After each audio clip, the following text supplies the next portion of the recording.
that's too much. Too much. How about now? That seems better. Okay. Hello, my name is Dana, and I work at the Columbia Public Library. I'm on the children's team. So this is Eric. He is going to be the videographer for this evening. He also works at the library. This is also being broadcast on Facebook. So people who can't come here can see it. Also, it'll be on Facebook later. So if you want to, watch it again later, you can. And then over there is Laura. She is another member of the children's team. So it looks like I don't think I see anybody straggling around. So I think we're all ready.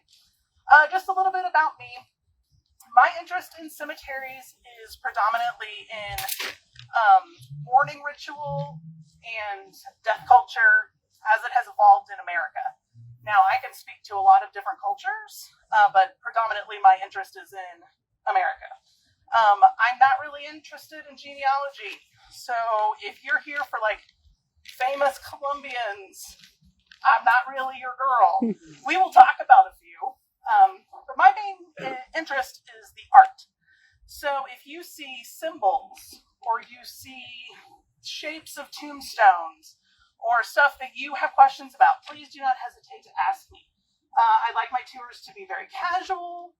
I want everybody to be able to ask questions if they want to, so don't hesitate to be like, what is that? As we walk past, you can absolutely do that. Questions make the whole thing go much better.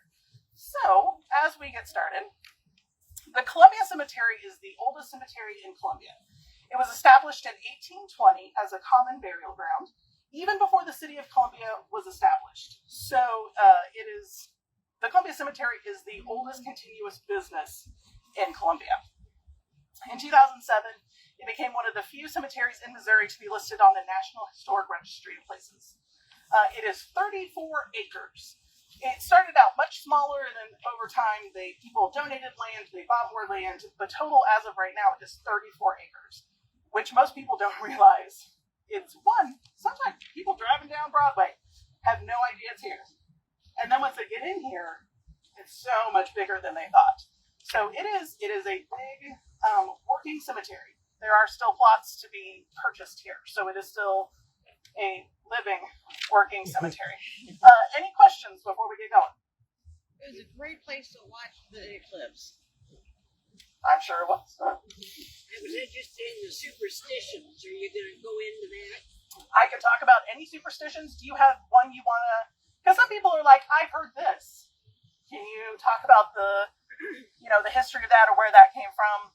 Or I can mention a few. But is there one you heard that you want to hear more about? I've heard that after dusk, it's kind of noisy out here. I don't know. You've heard that it's noisy in this particular cemetery? Yes. I have heard one particular story, which we will actually talk about at the very end. That's the only one I have heard predominantly about this cemetery. But I have heard one particular story. Anything else? Anything about cemeteries in general?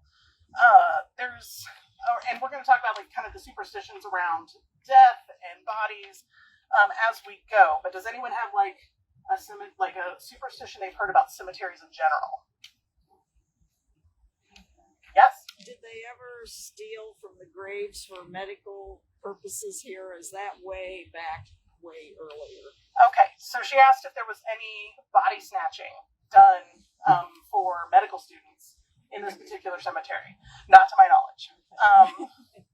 I think by the time that there was an established university was established in any sort of medical stuff, I think that had become a little less taboo, and they could have more easily procured bodies than digging them up. So, but that was a thing that happened a lot. Medical students were only allowed to do autopsies on criminals for a long time. It was only when criminals were executed were then medical students allowed to dissect them and learn from their bodies. So a lot of people resorted to stealing bodies from funeral homes or digging up fresh bodies and selling them to doctors and medical schools. They were a lot of times called resurrectionists. They would dig those bodies up and sell them. Has anybody ever seen pictures of cages around graves? Like metal wrought iron cages around the graves? In Europe, but there's also some in America too. But they were more prominent in Europe. Yeah. And they were called mort safes, is what they were called. A lot of times you'll see the pictures on the internet and people are like, oh, it's because they were afraid of vampires. No, that wasn't it. They were afraid of their bodies getting stolen by resurrectionists. And so that's why people had mort safes put on their graves, which were a lot of times wrought iron cages that sunk way down into the ground. It was to make it too much work for someone to try to dig them up and either take their corpse or rob their body. So it wasn't because they were afraid of vampires. It wasn't because they were afraid of zombies. That wasn't it. They were afraid of the resurrectionists. Anything else before we get going? Okay, we're going to walk this way.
Right here is the Sinclair Moss plot for the family.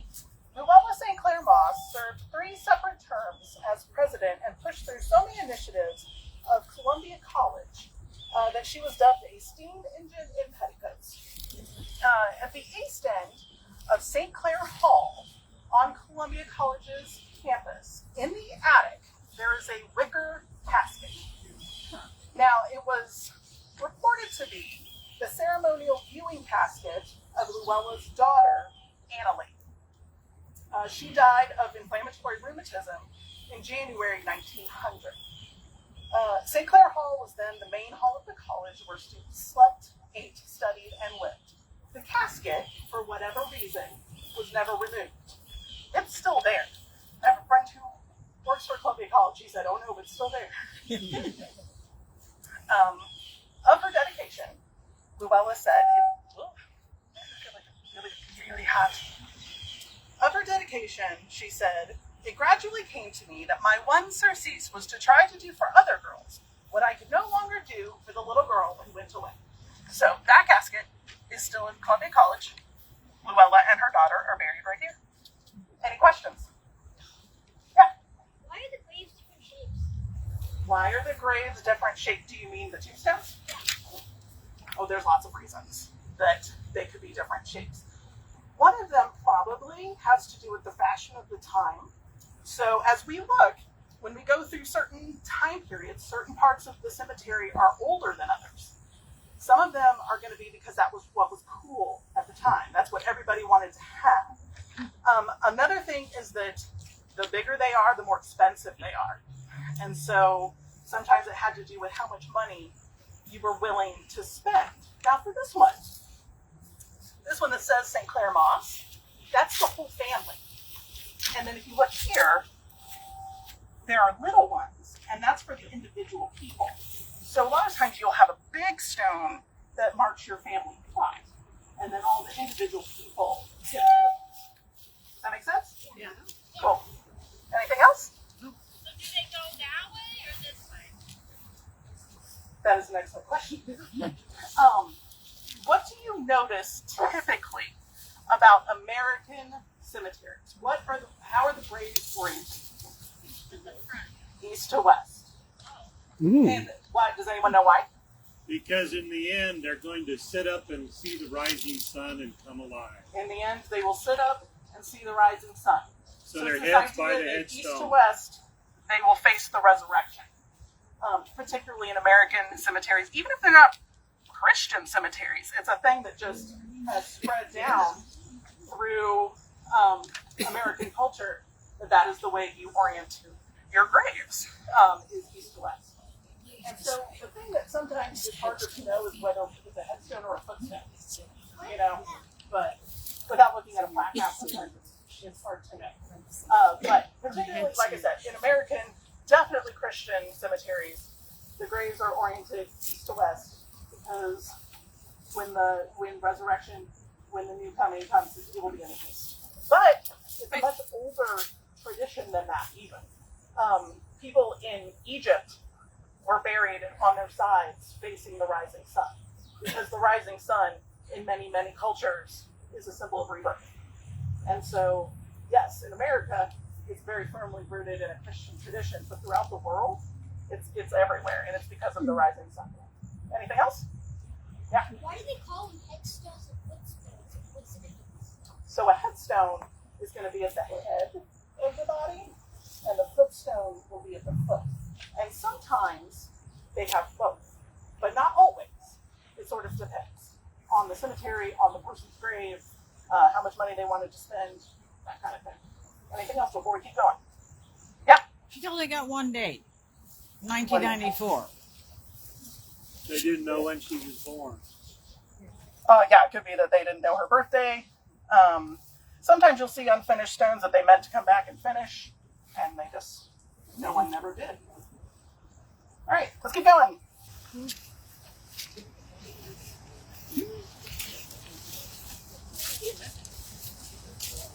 Oh, goodness.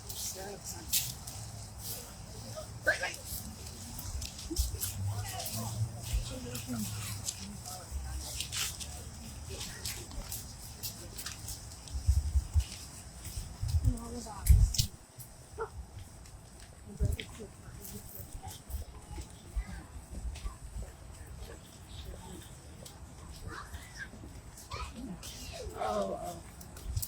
Parents are over.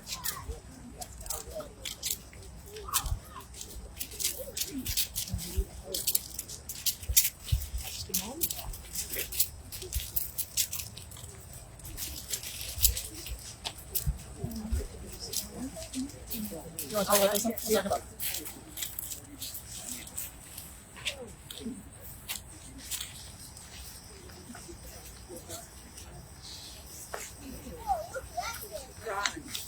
Oh, really?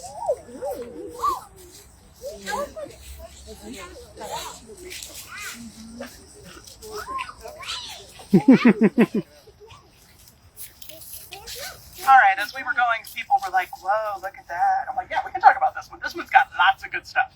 So, you have this sort of rough, unfinished look, like it wasn't quite finished. That was very, very popular, particularly in the mid to late 1800s, was a very popular look. You have the broken column, which is a symbol of a life ended, a life cut short. And then over here,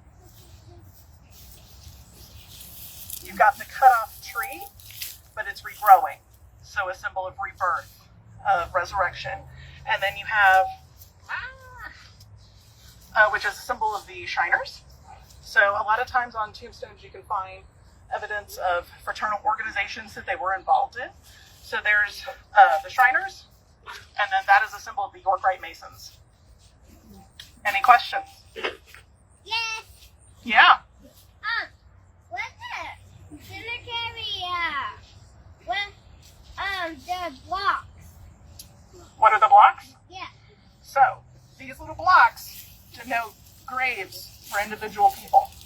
So these are where somebody's buried. Yeah.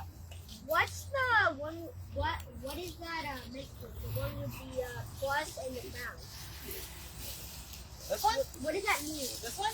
One above it. The one above it. This one? Yeah. Yeah. Yeah, that's the one that's a symbol of the York Rite Masons. What does it mean? So that's a fraternal order that people were involved in. The Masons, there were several different orders of Masons. They all kind of had their own thing and their own symbols. But we will see lots of evidence of Masons as we keep going. I'll point out some more. Okay. You know what the fires are? I've got to go to Brain to see all these live on motorcycles, live in houses,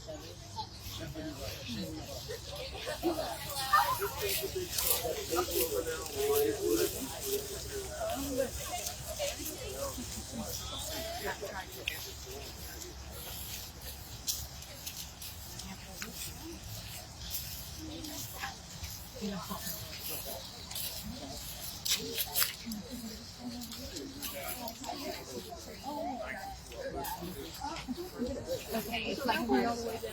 Yeah. See, there's one there and one there. Oh, okay. Did they mark where the cemetery is? A few years ago. Okay. And I'll actually talk about that. Okay. But yes, there was an issue. There was like, keep going, we're not done. Okay. I am in charge, I am. Nobody's behind you.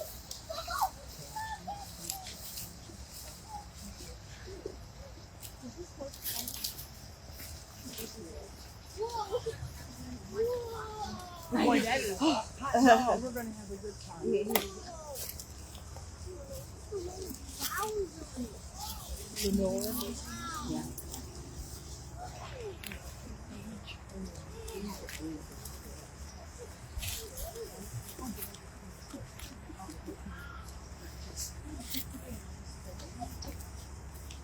All right, we will stop.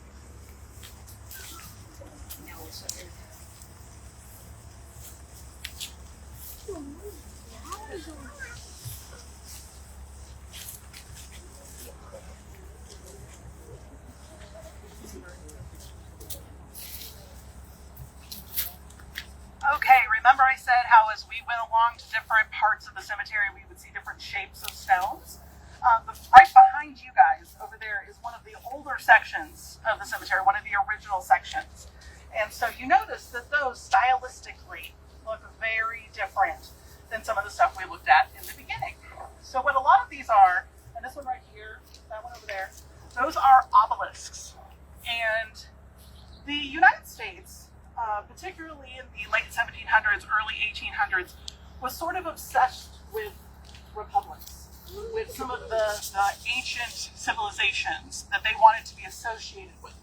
So they emulated a lot of their architecture, of their art from Rome and Greece. And so the obelisks were associated with Rome, which was interesting because the Romans stole them from Egypt. But they were like, oh, there's all these obelisks in Rome. So they became sort of this idea of young republics of Greece, of Rome. That's why you see a lot of the columns. You see a lot of laurel wreaths.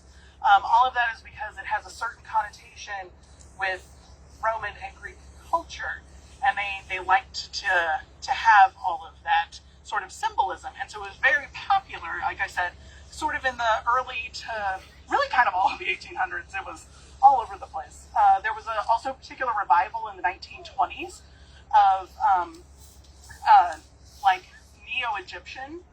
So a lot of times in the 1920s, around about, you'll see a lot of mausoleums that are actually modeled to look like pyramids, because that's when King Tut's tomb was discovered. And there was this whole rampant fascination in America with Egypt and all of the iconography associated with that. So that helps you place, when you see those kinds of things, usually you're looking from a very specific time period. And so that's one of the things I love about really old cemeteries, is that you can trace the different time periods based on what was fashionable at the time. Question? Okay, there's Sam, and she's got one of the houses behind it, and there's flowers on it. Why are those flowers? No, those are metal flowers. So if you look over here, there are tombstones that look, they're obelisks, and then there are what are called temple stones, and they kind of look like little temple houses. The person who was buried there was actually from this neighborhood, and she loved those stones. She loved the look of them. So they modeled her stone after those, and then flowers on the top are actually metal. So, yeah, she loved those. She just wanted one that kind of looked like it. So yeah, that's what that is. Any other questions? Our initials. Any other questions about anything we're standing near? Any reason why some of the names on the stones are facing this way, the stones, the names are facing the other way? I really think it just has to do with sort of the orientation of stuff at the time. Whether it was a headstone or a footstone, and sometimes there's no way to tell unless you're looking at a plat map. Because we say headstones all the time, and in modern days that's typically what they are, but they weren't always, because if they're like, well, we got to dig the grave this way to make it fit, and sometimes they're footstones. And so it's either facing up or facing down. And sometimes, a lot of times they're like a husband-wife, and so one's inscription is on one side, and the other's inscription is on the other. And then if there were any children buried nearby, they would go on the other side. So sometimes it was also a matter of, it's a family stone, not just one person's headstone. So they fit the whole family on there, and they're all kind of buried around. Usually they each would have had their own little headstone, but a lot of times those get lost or buried, and so they just aren't there anymore. Anything else? Is that stone SCMB the one you're talking about? Yes. Middle? Mm-hmm. Is there a particular time that it changed from limestone to something more durable like granite? Yes. So they asked about the timeline kind of what material stones were made from. So kind of the first stuff you would see, and also geological location plays a big part. What did people have? What was nearby? Wooden stones, wooden markers, in particularly arid regions will last forever. But wooden markers here are done in 3 years because it's too wet, it's too humid.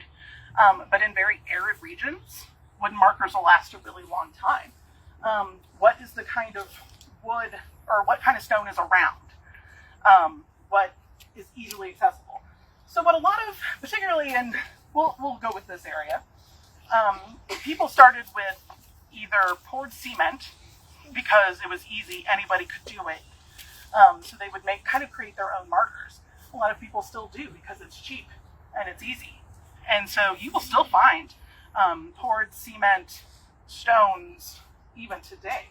I've seen some really beautiful ones in a cemetery in Brunswick that they pressed tons of broken china into all of the sides of it. So it's all different colors, and then they etch the names in themselves. So you will still find poured cement stones even now. People evolved from that to marble, because marble was pretty. Marble looked really nice. Marble, again, echoed Rome, echoed Greece. Marble deteriorates very quickly in the wet. So if you're curious about what you're looking at, if you go up and look real close, if it looks like sugar, it's called a sugaring effect, you're looking at marble. And also, a lot of times you can see, this one's an excellent example, you can see the different kinds of marble and they wear away at different speeds. And then it would say, so marble was not great. And then in the very late 1700s, moving into the 1800s, people started to work with granite. And granite works really well. It's very hard. It endures. It doesn't wear away as quickly. It doesn't weather as badly. So granite is what we predominantly use now. It's almost all granite. It's laser etched typically, so you can have however much stuff you want. You don't have to pay a stonemason. You don't have to pay a carver. They just plug it into a computer, and it does the thing. So yeah, almost everything now is laser etched or sandblasted. Either way, there was a very small time period, and there are no examples in the cemetery. Oh, I wish there was. They're one of my favorite things. They are called white bronze, and they're metal. The whole thing is metal. It doesn't look like metal until you get up really close. And because it kind of looks like marble or granite from a distance. The difference is that it is metal. It's not really white bronze, it's more of a zinc. But they would pour it to look exactly like any sort of carving you wanted. And they were sold by people who went around door-to-door salesmen. So if you find a cemetery that's got one, typically it's got a few, because they made sales through that area. A very specific time period were those, and then World War I happened, and all of those factories were converted to munitions. And then they never went back. And I love them because they weather beautifully. They don't look old. They don't rust. They look impeccable. Like they look like the day they were set. And I just think that is amazing. And they were just as customizable as anything else. But then World War I happened and you didn't see them anymore. Any questions? Yeah. Okay, I'm from St. Louis. A lot of times in the older cemeteries, there are the headstones or the footstones have pictures of the deceased on them. Yes. Do we have any deceased? Do we have any pictures here? We have walked by some already that have, and there's some more down here. She asked about tombstones with pictures. And yes, that's a thing you see a lot, particularly in the early 1900s. You saw them on the graves of immigrants. So if you're in St. Louis, a lot of times you will see them in the Italian sections, the Irish sections, particular sections of the cemetery. It was very popular among immigrants to have photos on. Now, anybody does it, but there was a brief time period in there where it was almost predominantly immigrants, which I thought was really interesting. Anything else? Let's go.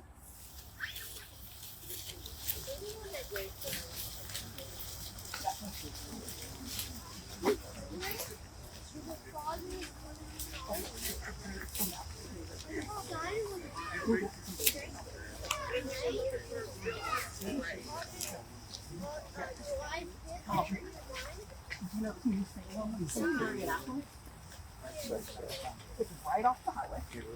The Ulcer Tomb. There are two of them.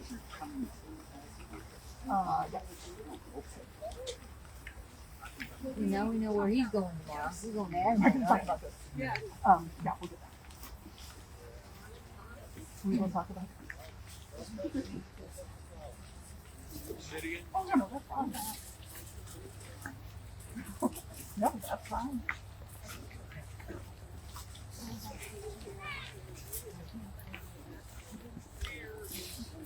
Oh, no, that's fine. Yeah. Oh, yeah, there's one. And there's one right there. See that couple? And there's one back here. Yeah. Yeah.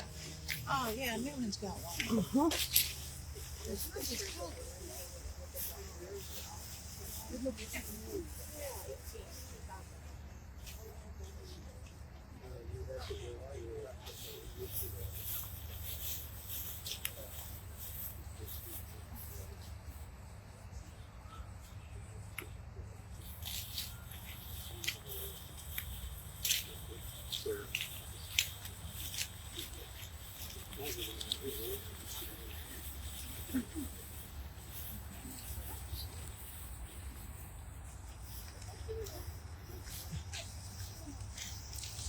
Okay, I'm going to talk a little bit about this place right here.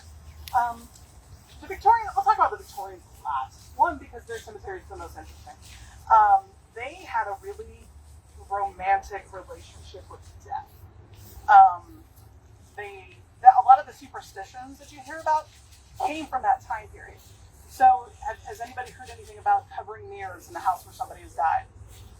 Yeah. Covering what? You cover the mirrors so that the person's spirit doesn't get trapped in the mirror. So if somebody died or somebody was laying in state in that house, people would cover the mirrors. They would stop the clocks. They would open the windows so that the spirit could escape.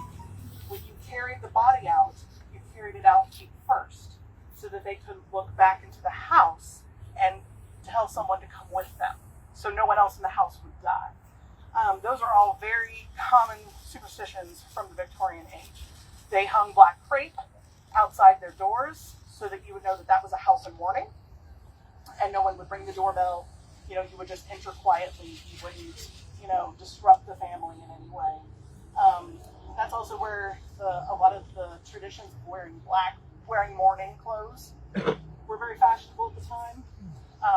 People would have very elaborate funerals involving 8 horse-drawn carriages.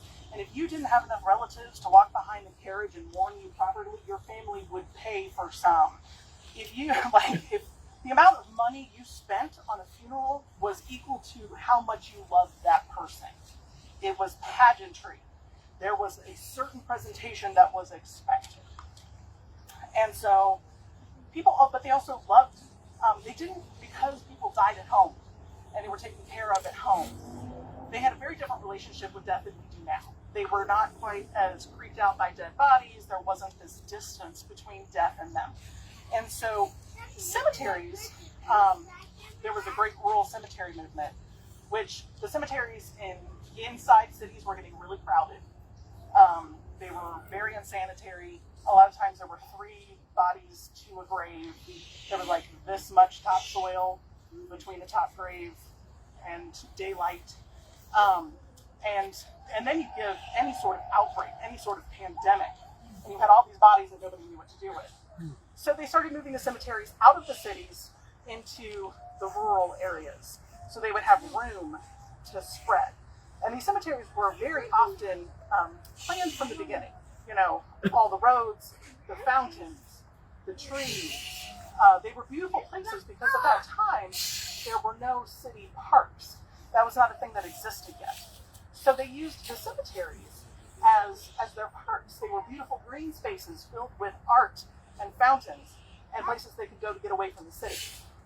There were also a lot of events held in cemeteries because, again, there were no parks. There were no fairgrounds. So in this particular cemetery, there are records of horse races.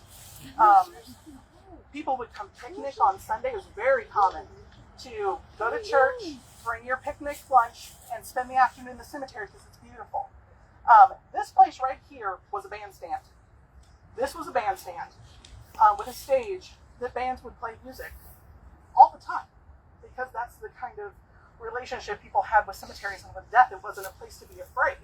It was a place to reflect and to have a beautiful, peaceful time. So now what this particular spot is a place to spread cremains. So if somebody is cremated, they don't want their ashes buried, they don't want them scattered just anywhere. They can be spread here, and then there are plaques. And so this is a place for that. Cremation is a very, very old tradition. It dates back to the Stone Age. Emperor Constantine outlawed cremation as pagan, so then you didn't see cremations as often. In 1873, the first oven hot enough to burn a human body was displayed at the Vienna Expo. And then in 1884, the first freestanding public crematorium was built in the United States. In 2018, 53.1% of people were cremated in America. In 2020, 56.1% of people were cremated in America. It is forecasted that it will be 72.8% in the year 2030. There are a lot of reasons people choose cremation. It is cheaper. And I can go on for a really long time about how I feel about the funeral industry complex. Like, I have a lot of feelings. But some people, there is this idea, it is cheaper, it's easier a lot of times, but it's not necessarily more ecological. Some people think that it is, but the carbon footprint is huge to create that kind of heat. So a lot of people are now turning towards green burials, which means you're not embalmed. You're usually buried in a very, plain pine wooden box, or a shroud. And that's very common. It's becoming more common as we go. There is a green burial ground in Ashland. So there is a place locally where people can choose to do that. This cemetery also is very open to whatever your tradition is. Whatever it is you want to do, they don't really have a lot of rules in this cemetery. So if you want to be buried in a shroud, you can. You want to be buried in a cardboard box? Cool. If you want to be buried not east to west, also okay. Because if you will look over here, there are a couple of graves that are from the Muslim tradition. And in the Muslim tradition, you are buried perpendicular facing Mecca. So if you look over here, there are a couple of stones that are not quite lined up. And that's because they're buried a different way.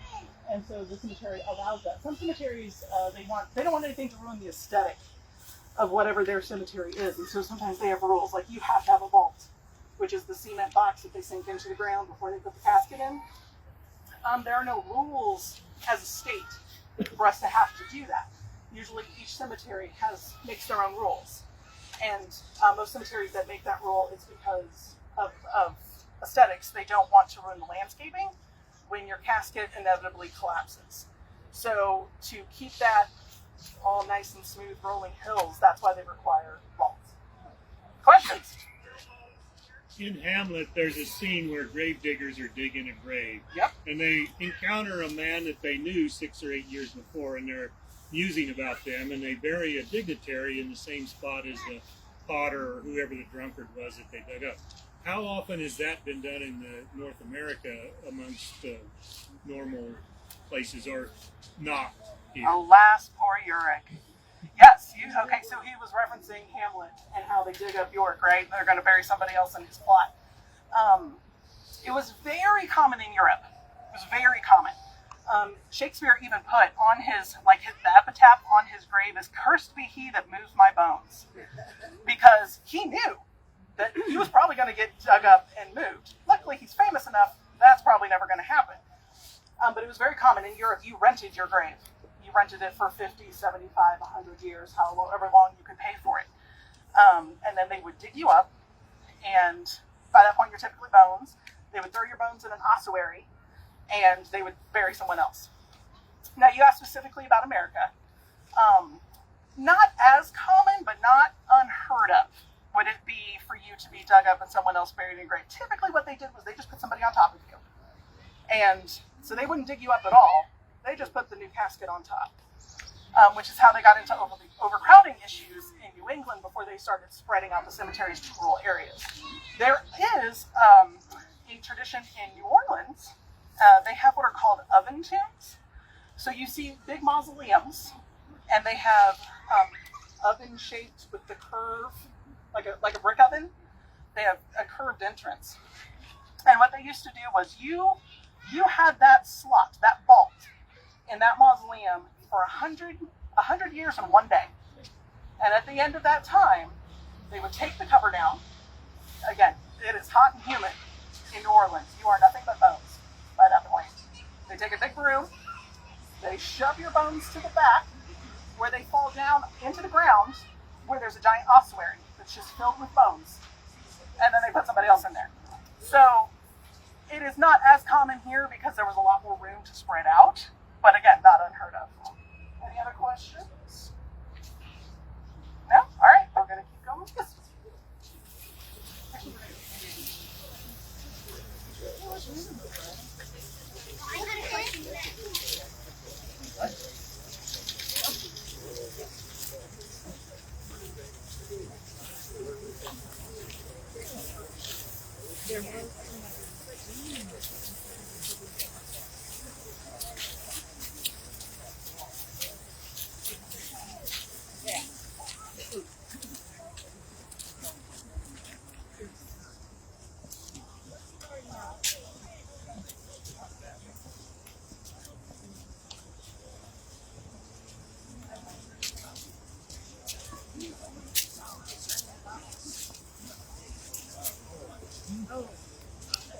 Unintended. Okay.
I know Nina has been told Right, and I mean, but yeah, I honestly don't know. And I have not been to all the cemeteries in Columbia. There are so many. Sacred Heart just opened up one. The columbarium? Yeah. Columbarium. Yeah. Okay. Oh my gosh. I swear. Okay. So, a couple of things to talk about here. Over here, you have this thing that looks like a sarcophagus, right? It kind of looks like a sarcophagus. There are several versions of that you will see in American and European cemeteries. This particular one is called an Ulcer Tomb because it's got that peaked roof. There is nobody in that. There's nobody in that because that's asking to get broken into and something horrible happening to your body. So he is still buried all the way down beneath that. But again, we like hearkening to the Romans and the sarcophagus, even though that was really borrowed from the Egyptians. So, and here you've got this huge obelisk. There's a lot of stuff that we borrow culturally based on what was interesting and considered upstanding at the time. Tombstones have really evolved in America based on sort of the values of the time. So if you're in New England and you go to really old cemeteries, like Puritan cemeteries, and you look at the inscriptions, they are warnings. They are, yes, I'm buried here, but soon you'll be dead too. That's it's usually a little more poetic than that. But that's very much the sentiment. And that's because at the time, the idea was that you should get right with God. Your life was to be an example of what it was to be good. And so you better get right with God before you die. That was what was important to them. As time went on, and again, Victorians had this sort of romantic idea, and heaven became this idea of a reward. Tombstones moved much more into comforting the living rather than warning them. So you get this very flowery language about people going to heaven, about how beautiful and wonderful they were, and they've gone to their reward. That language changes. The symbols you see changes. It used to be skulls and scythes and hourglasses because that was memento mori. Remember, you will die. The whole point was to remember that you were mortal and you had a finite amount of time to be a good Christian, typically. And now, then you move through Victorian times and you see flowers because all the flowers had different meanings. And you see trees, and you see the draping, and you see the urns, and all of that had a different meaning because, again, the draping and the urns, that was all we wanted to talk about. The urns particularly are Roman, and that's the kind of stuff we wanted to talk about. Wreaths, victory over death. That's a thing you see a lot. And so it all changes as we go through time. Now, I also want to talk about this little guy over here. This is a grotesque. So in architecture, you see gargoyles and grotesques. Gargoyles technically are rain gutters. If the water actually goes through them, they're a gargoyle. If they're just decoration on a building, they're a grotesque. And the reason a lot of people put them in their buildings was because they were protection. They were protection against demons and evil spirits. They were meant to protect the building and the people who lived there. Now, I do not know this family. I do not know this person. But I love that there is a grotesque on the grave because traditionally it is a symbol of protection. And it's not something you see terribly often. So I always like to talk about this adorable little grotesque. Any questions? Yeah?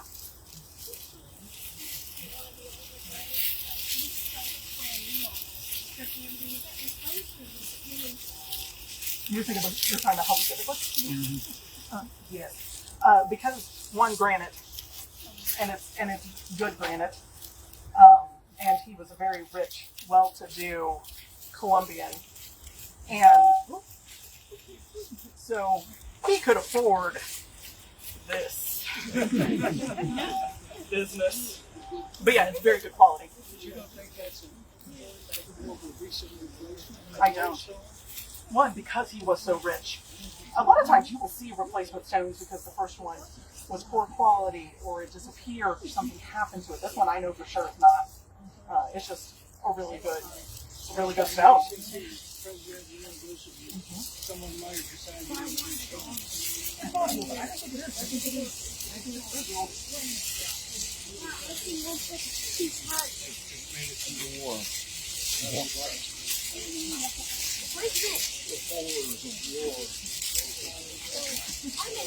we're going to talk about one more thing while we're here. You don't see it as much in this cemetery, but in a lot of rural or smaller cemeteries, there's the plants. People will plant peonies or roses or different kinds of plants for different reasons. So the great thing about a lot of those is they come back every year. You don't have to take care of them. They come back, they bloom, they die, they come back. So those are very symbolic of rebirth, of resurrection. Another thing you see right over here is a yucca. And those live forever. I mean, they might not, but they are seemingly eternal. And so that is the reason that you find them a lot in cemeteries, particularly rural cemeteries, because they will last forever. And it was very common, and again, in rural cemeteries where people didn't have a lot of money, you would have plants more than you would have stones. Because the plants would kind of take care of themselves, and it was cheaper to do. And so the different kinds of plants sometimes will tell you, there's not a lot of stones here, but I have an idea of where graves are because of all the plantings. And I stumbled into a slave cemetery over near Arrow Rock, and I had no idea what I had done. Because I was like, oh, there's one stone way out there. What is that? And then I looked up and looked out, and there were 70 yucca plants. So there was 3 stones, but 70 yucca plants. And that's how I knew what I found, because it was very prominent in African American cemeteries, was plantings. Planting trees, planting flowers. That's very, very prominent. Periwinkle is another one that you see a lot. And there's actually something called the Periwinkle Initiative, which is a nationwide effort to document and map slave cemeteries, because a lot of times there's no documentation, there's no, they're lost in the woods somewhere. And so because of the periwinkle that is very often found in cemeteries like that, that's why the initiative is called that. Any other questions before we move on? No? What are they doing over there? Do you know? I don't specifically know, but my guess is that that's where they put the extra dirt.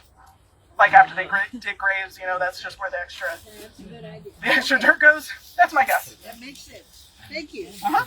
How about this stickle wood? It's a rural place I come from. They have stickle woods that were just broke up, that look kind of rough.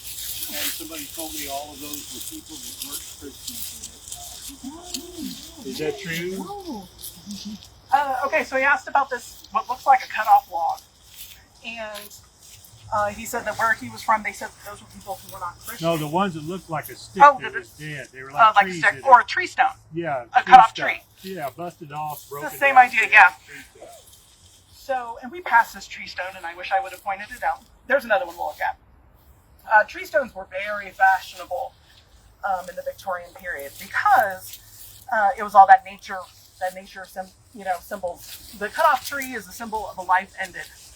And then usually those tree stones have tons of flowers and vines and ferns and all stuff all over them. And all of those plants mean something in the language of flowers. And but it was always a symbol of a life ended. A tree cut down was a life ended. And there's also there's the Woodsman of America. Has anybody ever heard of that? Which is a fraternal order, and an insurance company. And they would, for a long time, provide people who had a policy with them a free tombstone shaped like a cut-off tree. And so they are very prominent in certain areas because there were lots of woodsmen of the world there. And those were free tombstones. And again, tombstones ain't cheap. So you had it looks like a cut-off tree stone, and you didn't have to pay for it. And it was very fashionable at the time. Anything else before we keep going? One more. Yeah. There's 2 there's an obelisk here that's draped, and then there's another one here, I think. Uh-huh. Something, can you, I may have missed it. But No, so there's the draping on the obelisk over there, and then this draped urn. Yeah. Which are some of the most common motifs that you would find. Draping, again, is that symbol of mourning. You draped the doors, you draped the windows. So anything with draping, that's just a symbol of mourning. And then urns, again, sort of ironically, you put ashes in urns But the draped urn was at its height of popularity at a time when they did not practice cremation. So, but it was Roman, it was Greek. That's what they cared about. And so it didn't matter that they would never in a million years think about cremating, but they wanted that hearkening to that culture. And so probably the most common symbol in the 1700s was the death's head, right, with the skull, with the wings, and a weeping willow, like all those memento mori stuff. Then that evolved to so you started with the death head, sides, the memento mori stuff. That evolved to the most common symbols you would see, the draped urn and the weeping willow. The weeping willow was more late 1700s, but mostly into the 1800s was the weeping willow, which is by far my favorite thing on a tombstone and what I want on mine, is a weeping willow. And we've seen several of them. I don't know if anyone has noticed, but if I see any more, I'll point them out. All right. Ooh, man, it's 6:23 already. Where's Matt?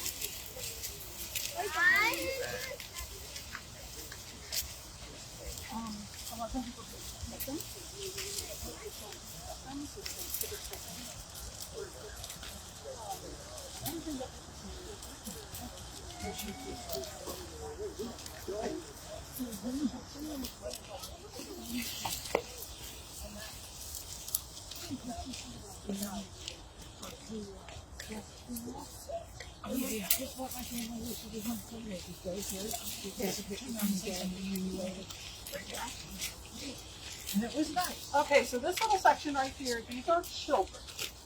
And there is a lot of ways that you can tell if you're looking at the grave of a child, usually by the stuff that's on the tombstone. So if you see little lambs are almost always eternally forever going to be a child. Doves are another very common symbol. Baby shoes you would see on tombstones. A lot of times, not necessarily just babies and children, but young people, that died really kind of before adulthood, little closed flower buds that have been broken off. So little broken, closed flower buds, and almost always with the inscription that says, "I will bloom in heaven."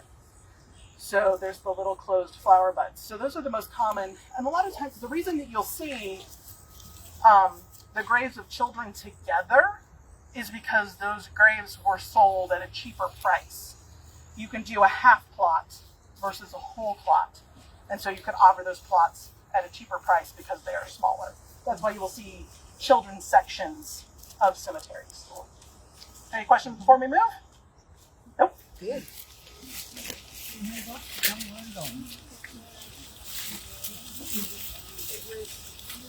2008. Is there a book? Is there a book about the tombstone? Is there a book I'm writing? Yeah. You need to write it all to down. write it I do. down. I don't know if there is. If I came here, I'd like to know all this stuff as, just like why this one has this one, interesting graves. I mean, so they have a little picture and a map of some of the noteworthy graves in this cemetery. But there are also guidebooks you can get that talk about the symbols on tombstones in general. So Because I know, like Bell Fountain Cemetery, usually out in the middle of nowhere in Missouri, but now it's packed right in North St. Louis.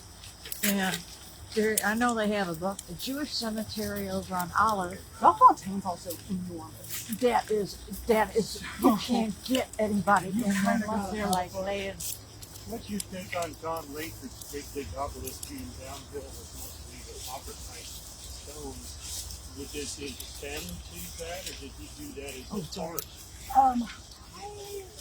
Because you think he'd be up on top of the hill and be up on the stones, and he saw a whole bunch of the little ones right on the very edge of where people would bury anybody on the downhill side, which is usually a flat place, not preferred. Northeast. Yeah, but you don't want off down the hill in the ditches either, and that's kind of where he is. He's on the very edge. But those Where small also stones those are. pockets there are family. Oh, Like, they from a long They time ago. probably did.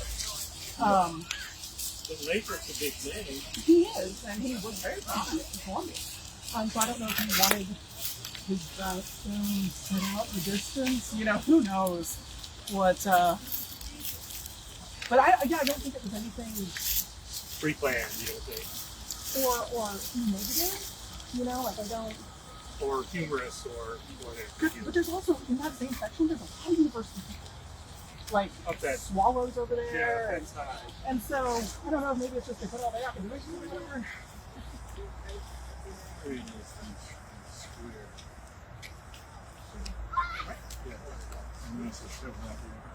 Those are actually Are these markers? those are plots that's with the cornerstones of that plot. Yeah, yeah. A lot of times families just have like an initial.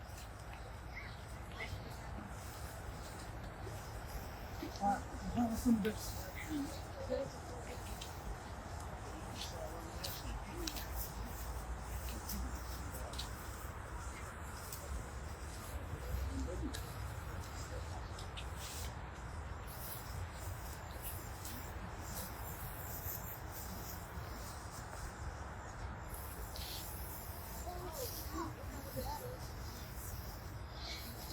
Okay, so I promised you guys a ghost story.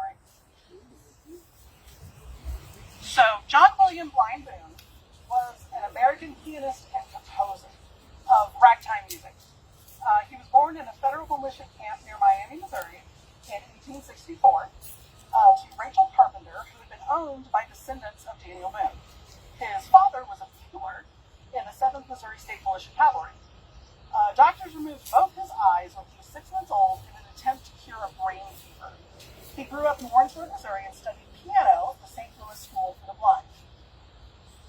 Now, Boone was notoriously generous with his money. And so when he died, he didn't really leave a lot of money behind. He did leave a lot for his wife.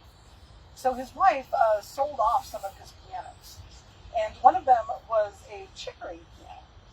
What's a chicory piano? It's a brand of piano.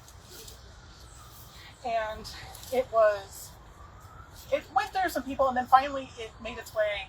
This particular one was given to Douglas High School, and it was used for assemblies and concerts.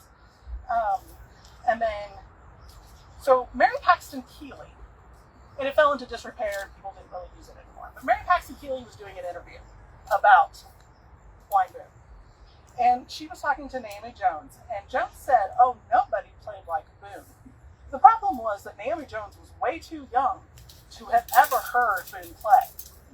And so Mary Paxton Keeley kept asking questions, right? Like, how do you know what Boone sounded like when he played?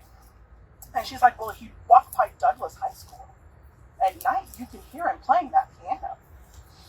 And she's like, okay, but how do you know it was him? You know, that it wasn't just some student or someone playing the piano. And one of the songs that Jones very clearly remembered hearing was the Marshfield Tornado. And the Marshfield Tornado was a song that Boone wrote to emulate a tornado that he heard. And so it was not a pretty song. It was pretty discordant, very complicated. It was so complicated that player pianos couldn't play it because there were too many keys. It all got jammed up. It was a mess. So the fact that she knew what song it was and nobody else really knew how to play that song was why she was convinced that she was hearing Blind Boone. So the piano fell into really, really bad, poor disrepair. Through the years, it was rescued and they restored it, and eventually it was donated to the Boone County Historical Society. But also, because Boone was very generous in life, he did not have enough money for a tombstone after he died. And so finally, in 1971, the Columbia-Boone County Sesquicentennial Commission erected a tombstone on Boone's grave 44 years after he died. And the chicory piano was restored. It was donated to Boone County Historical Society. I have seen concerts there where they use that piano. It is beautiful. But ever since he got his own tombstone, it doesn't play by itself anymore. The story was that he was playing because he wanted someone to give him a tombstone. Once he got his tombstone, it doesn't play by itself anymore. Any questions while we're right here? This section of the cemetery is traditionally the African American section of the cemetery. You'll notice a lot of military stones.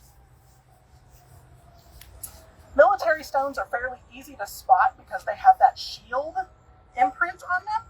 And there are 27 members of the colored infantry from the Civil War buried in this section of the cemetery. So there's lots of those military stones in this section. Any questions? Nope, let's go.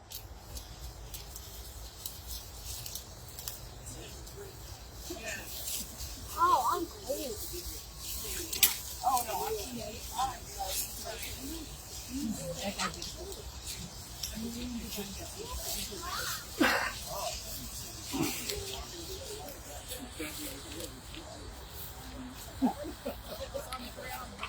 Oh, the Marshfield Tornado. there are some walnut trees. You could actually break Good news, right? Oh, my guess is walnut. Okay. Because you'll find the squirrels will get into them and tear out the outer bits with their nuts. Oh, okay. Yeah. Once you get past the Yeah, it must be the actual walnut's like a what's on this? Are you Nancy? Yeah. Bicycle rider? You still ride bicycle? No, that's good. It's a nice thing. We're losing the light. Yeah. The full moon. Full moon here to the right. Oh, not quite. We're close. Oh.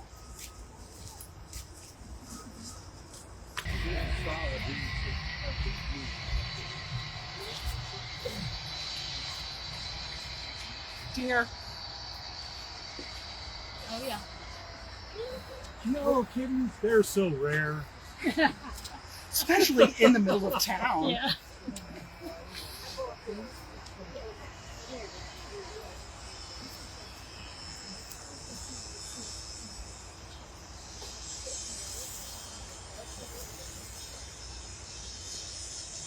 Kind of garden.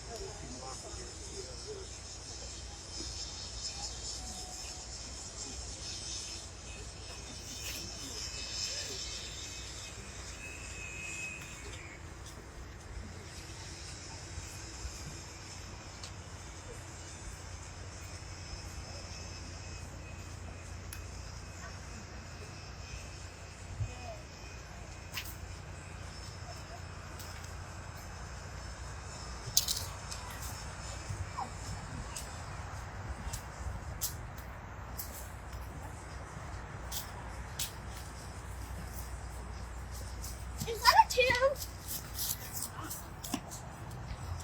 Why is the door closed?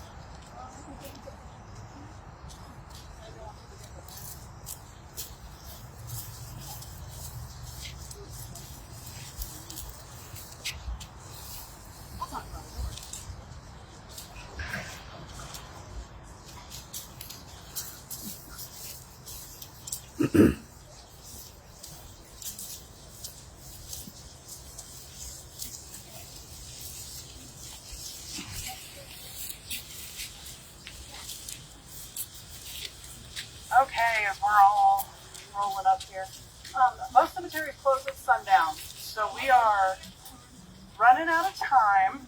There are so many things I would have told you if we had more time. But I do these tours twice a year. They're not always at this cemetery. I like to do them out around all of our service areas. So I go to Fulton, I go to Ashland, I go kind of all over the place. So there will be another one in the spring. Different cemetery, we'll talk about different stuff. Another thing, someone had asked if the boundaries of the cemetery had changed, because way over there were big stone pillars. They did a survey in the early 2000s and realized that the boundaries of the cemetery had gotten a little muddy, particularly by these homes over here on Garth, and they had to redraw the lines. Some people lost 14 feet of their backyards because it was actually cemetery land. The fences just got moved a little bit, and so now there's big stone pillars, so that doesn't happen anymore.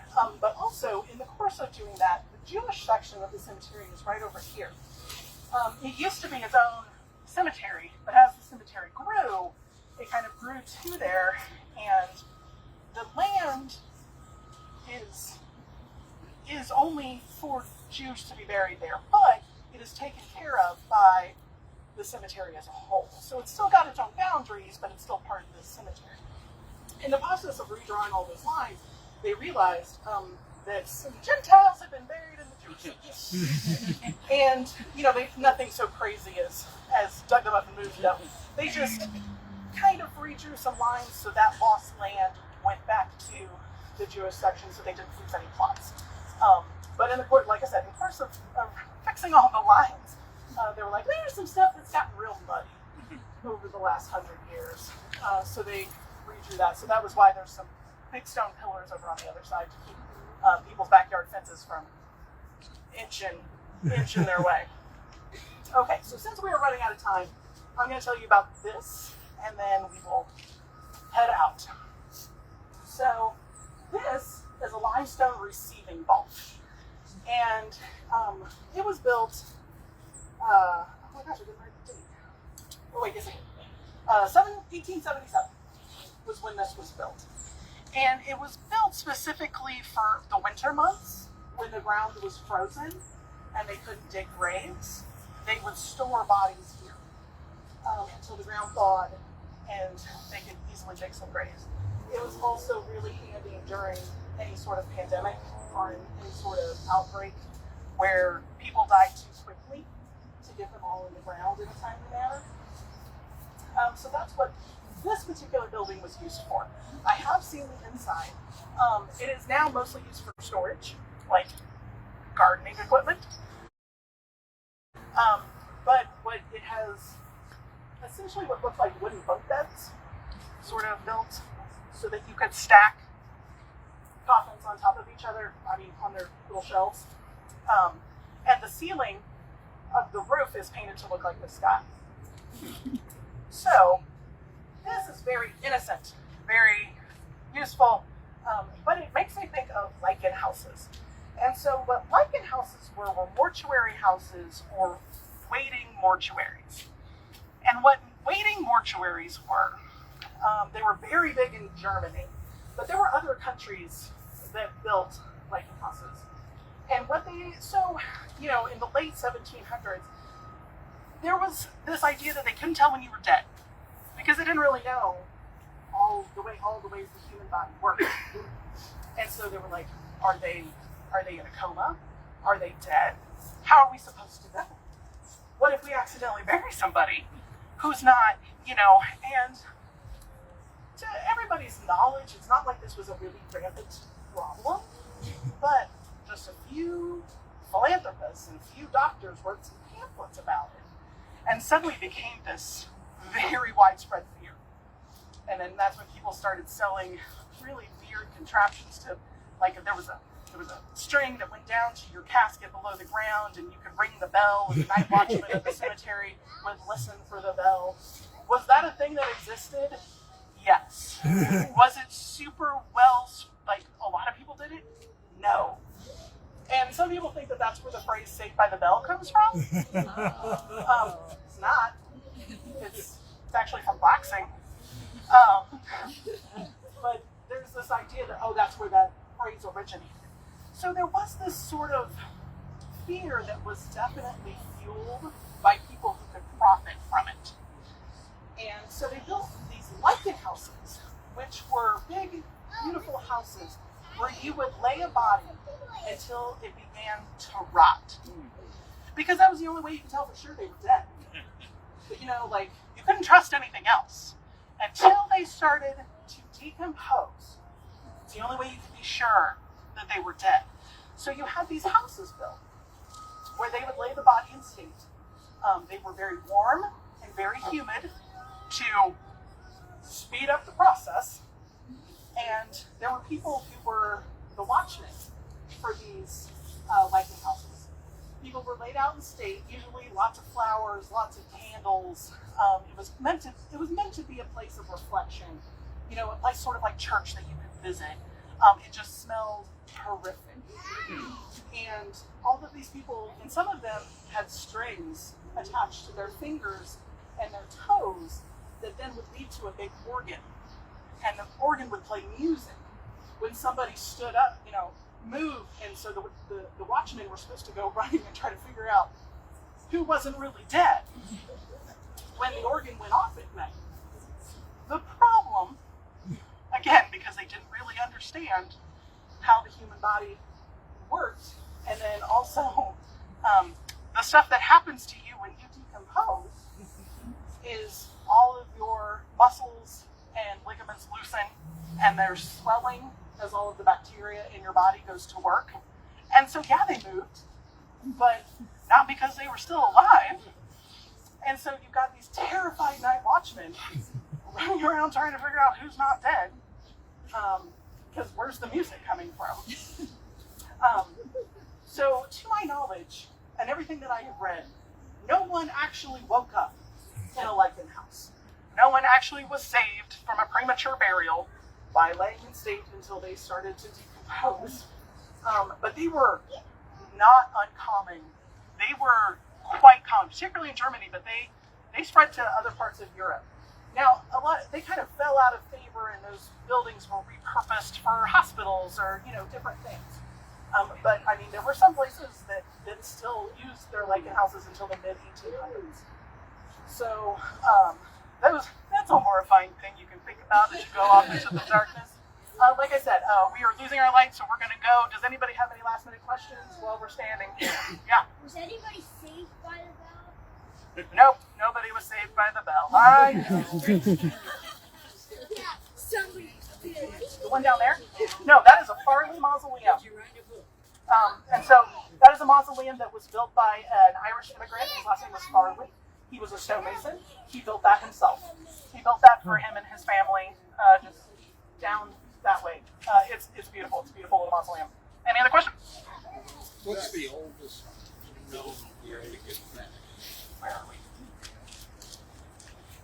We can't go to it. The oldest marked grave is Mary Jane Todd, and it is from 1823. That is the oldest marked grave. I think there are one or two older, but I'm not entirely sure where they are because they almost said it. And she was the top, yeah.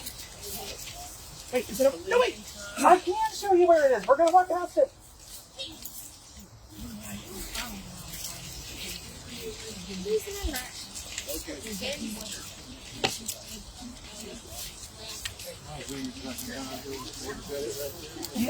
Yeah, right there. That's so far. Right here.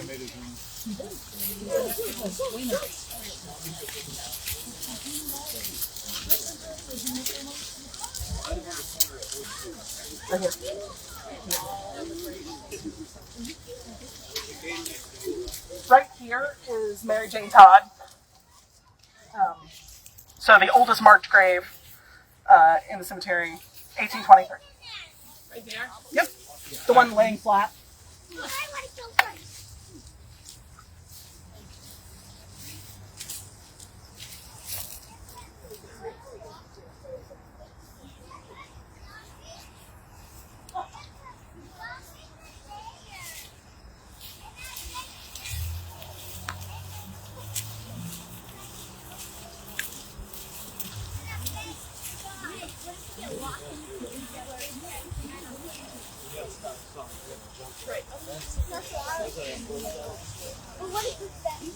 Make a shelter, build a fire. Elderberry. Yes. Maybe we'll have some that place.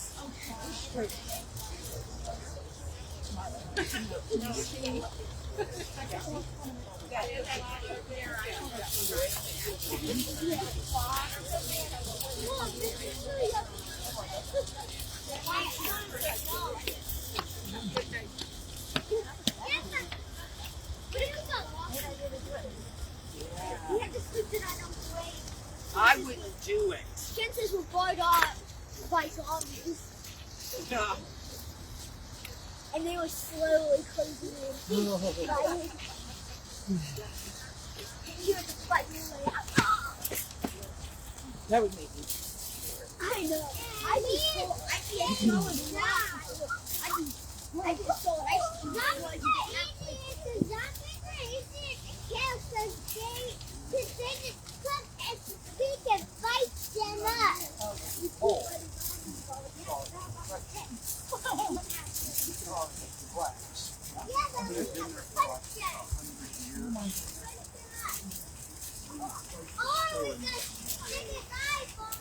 No, I had not heard about that one, but that's a good story. Yes.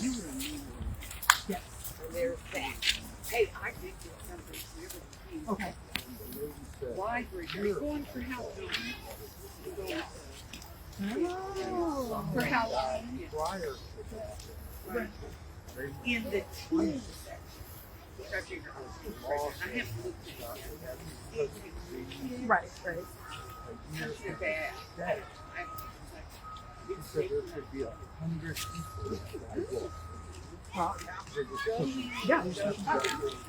Yeah. Right. Usually, well, the ones I heard about, there was a gap between like the shelf and the back wall about like this.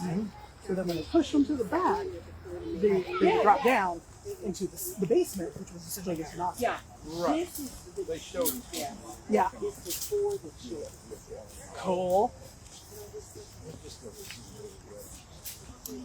You know, when you're and when your space is a premium and you built a city on a swamp, I guess you got to do what you got to do. Yeah, you can't bury them deep.